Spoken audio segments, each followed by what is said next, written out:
هل الحزن أو الاكتئاب ممكن يكونوا إدمان؟ أول ما بنسمع كلمة الإدمان بنفتكر المخدرات، الكحول، ممكن كمان السجاير أو السوشيال ميديا، لكن هل فكرت قبل كده إن المشاعر كمان ممكن تكون إدمان؟ في ناس كتير بتدخل في دوامة الاكتئاب وما بتقدرش تخرج منها مهما كانوا سعداء ومبسوطين ومهما كان في أسباب كتير تخليهم سعداء في اللحظة دي. الفكرة هنا إن العقل بيتعود على المشاعر السلبية وبيتعود إن هي تكون موجودة دايما، وده اللي بيخلي الاكتئاب والحزن والإحباط زي الإدمان بالظبط. طيب إزاي الحزن أو الاكتئاب ممكن يكونوا إدمان؟ في العادي لما الإنسان بيحس بمشاعر معينة بيبدأ الجسم يفرز مواد كيميائية معينة بتساعده يتعامل معاها، سواء كانت المشاعر دي فرح أو حزن.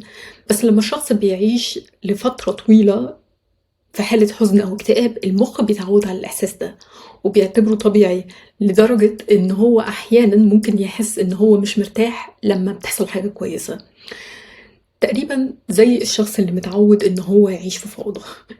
بمجرد ما تبدأ ترتب المكان بتاعه بيبتدي يتنرفز ويتعصب لأن هو اتعود على الفوضى دي، بقى عنده زي نظام في الفوضى اللي هو عايش فيها. طيب أنا حابة أوضح أكتر. المرة اللي فاتت اتكلمنا على هرمون الدوبامين اللي هو المسؤول عن السعادة، لكن في هرمون تاني مسؤول عن التوتر وهو اسمه الكورتيزول. الكورتيزول هو بيبدأ الجسم يفرزه لما يكون الشخص في حالة توتر، حزن، ولما بيرتفع مستوى هرمون الكورتيزول بيقل هرمون الدوبامين.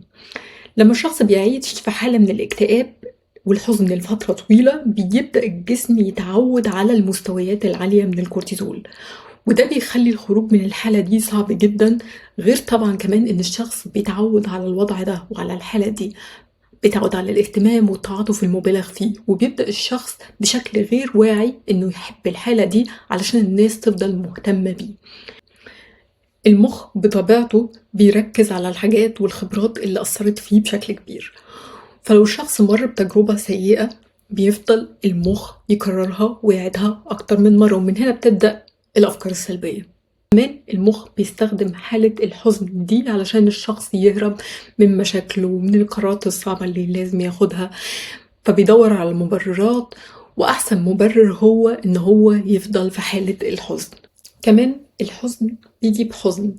الموضوع بيبدأ بخطوات بسيطة. أول حاجة بيحصل الموقف أو خبرة معينة، الشخص بيحس بالحزن، بيحس بالإحباط، بتبدأ الأفكار السلبية، يرجع تاني يحس بحزن، إحباط، خبرات سلبية، يبتدي يعزل نفسه، يبعد عن الناس، ويفضل طول الوقت في الدايرة دي، حزن، إحباط، أفكار سلبية، حزن، إحباط، أفكار سلبية، ومع الوقت ما بيقدرش يخرج منها بسهولة.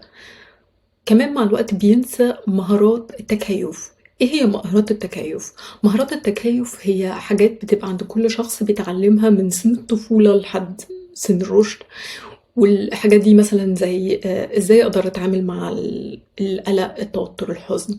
مثلا ممكن تكون مثلا ان الشخص متعود ان هو يتكلم مع حد، متعود ان هو يرسم، يزرع، اي حاجة او اي طريقة هو اتعود عليها. مع الوقت ومع الاكتئاب المستمر بينسى الشخص المهارات دي اللي هو اتعلمها، ولما بينساها بيبقى عنده حاجة اسمها ضعف في تنظيم المشاعر، ما بيقدرش ان هو ينظم مشاعره زي الأول.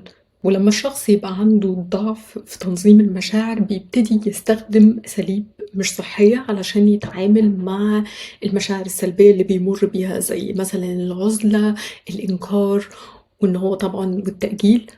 وللأسف كل الحاجات دي بتزود من شعوره بالاكتئاب. ازاي تحسين تنظيم المشاعر ممكن يساعدك ان انت تتخلص من ادمان الحزن او الاكتئاب؟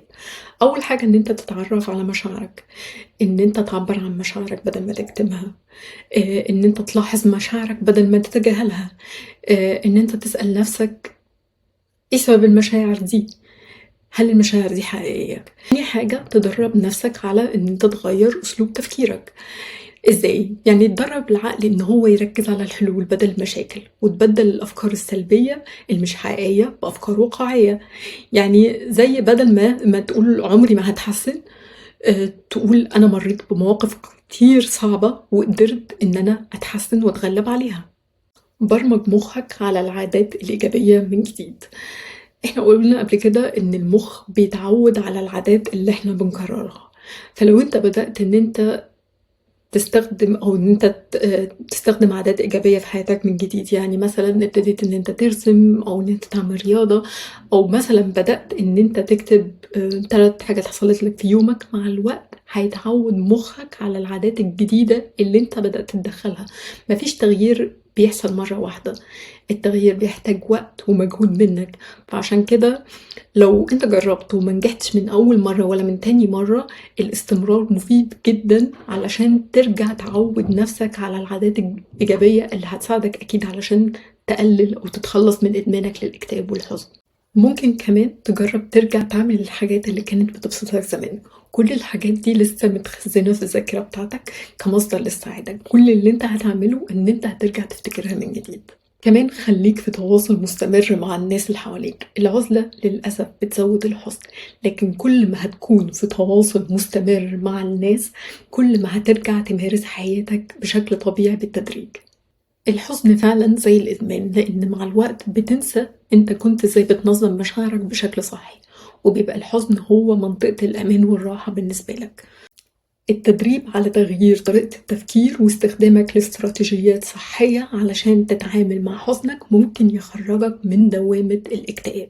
المهم إن الشخص يبدأ حتى لو بخطوات بسيطة، وإن يكون عنده صبر وإرادة، لأن مفيش تغيير بيحصل في يوم وليلة، وإن يكون عنده الاستعداد إن هو يشتغل على نفسه، وإن هو يحاول إن هو يتغير من غير أي تأثير من اللي حواليه.